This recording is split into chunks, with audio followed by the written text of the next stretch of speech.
What's up guys? My buddy isn't here today. He ran out to get Sydney Sweetie's bathwater soap. So it's just me today, baby boys. Also comment and like and I'll shake some ass, yeah? Okay, let's get started with the review of Fire Force Season 3, Episode 11, man. We're almost done with the first half of this season. And let me tell you something, dog. I actually enjoyed this episode. I know, man, like, look, most of the season, as much as I do like it, has been very, very slow, man. And we all know why it's so slow. It's because like this season is gonna be split in half. So like I guess like the more story-driven stuff is out first, and then all the action is most likely gonna be left for like the second half. I don't know why they're doing this, man. I hate this trend. Anyways, let's start off with the episode. It's a kaiju episode, right? So the first pillar rises. That's not the only thing that rose today. And along with that first pillar rising is a kaiju appears, which people are saying that it's an inferno kaiju, right?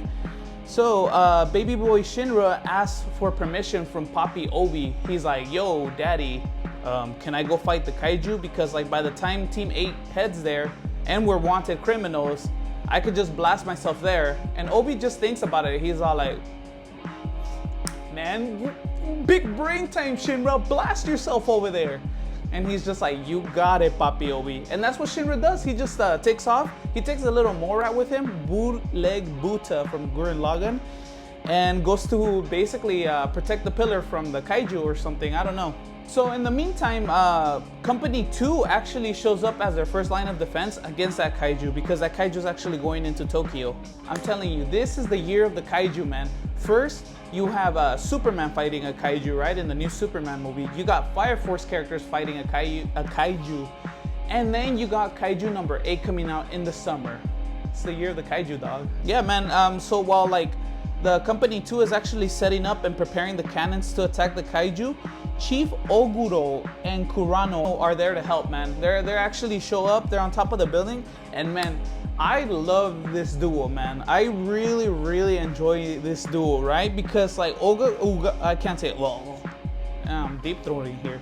Oguro is actually like the boss of Kurano, or at least he's like above him. So they have this weird love-hate relationship, right? It's really funny. I don't know how to explain it.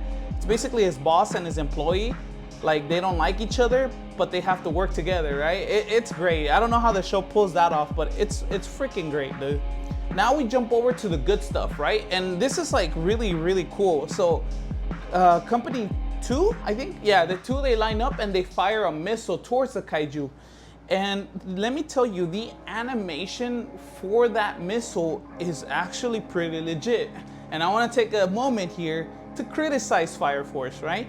Because most of the animation in Season 3 feels very stiff. Something about it like just doesn't have the flair to it, right? The fuego, the hot sauce, the syrup for the pancakes. But anyways, yeah.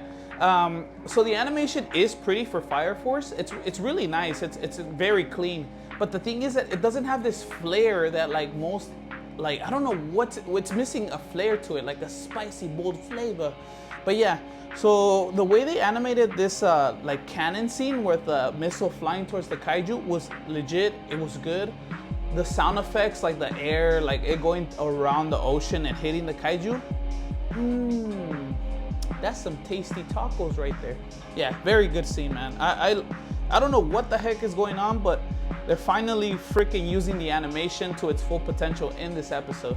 Yeah, so like as they're shooting this like kaiju down, somebody like called a Juggernaut shows up, right? And he's like basically like gathering energy and like setting up to like destroy the kaiju. But then like as like Company 2 tells Juggernaut to shoot, he actually shoots and he hits Shinra.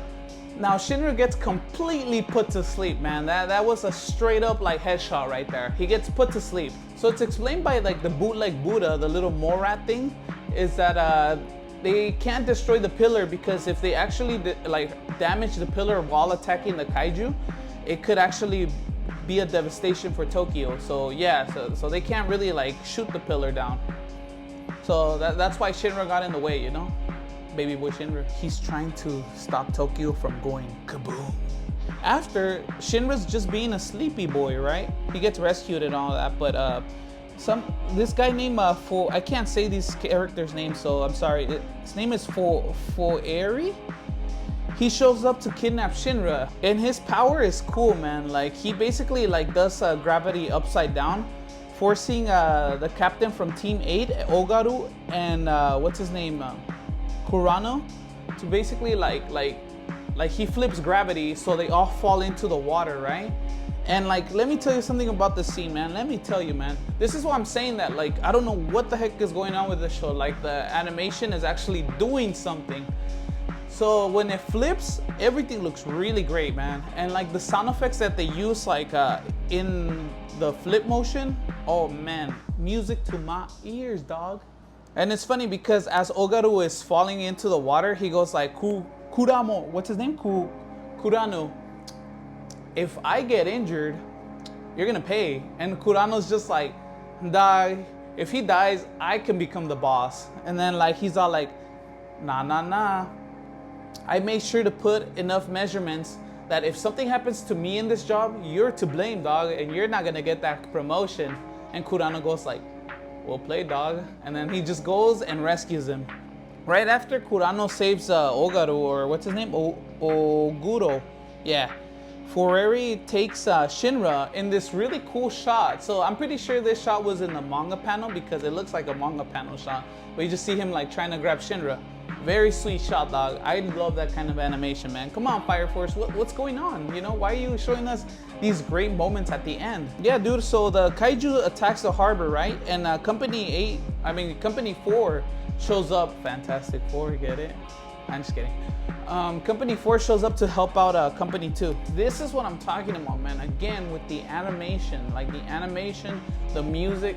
So far, like the music and the animation, something's off about Fire Force Season 3, right? That the animation, it is very pretty, but it's like very not as smooth. I don't even know how to put my finger on it, you know? But for this scene, I don't know what the heck they did. Like the animators probably like drank like 6 Monster cans, and they probably like freaking shaked ass for this animation, right? And the music team too, because we actually get a Juggernaut, Kurano, and Ogun, right? And they team up to combo kill this Titan. The whole scene is absolute gold, man. The music syncs up with the action. Very freaking badass, dog. So like as Ogun is actually like surfboarding onto the kaiju, right? The music, the build-up, it's a build-up track. Very good. I think they actually used this track in the trailer. But yeah, like the animation, the build-up track, like their wombo combo attack, like basically cracking the kaiju's like armor. Damn, I don't know what's going on, David Productions. You know, like, look, the whole like arc of them trying to rescue Obi, like the animation was so stiff, man. And as much as it did look pretty, it was very stiff.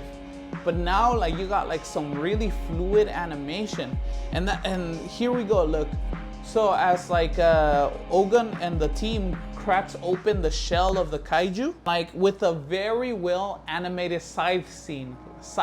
Yeah, very well animated scythe scene.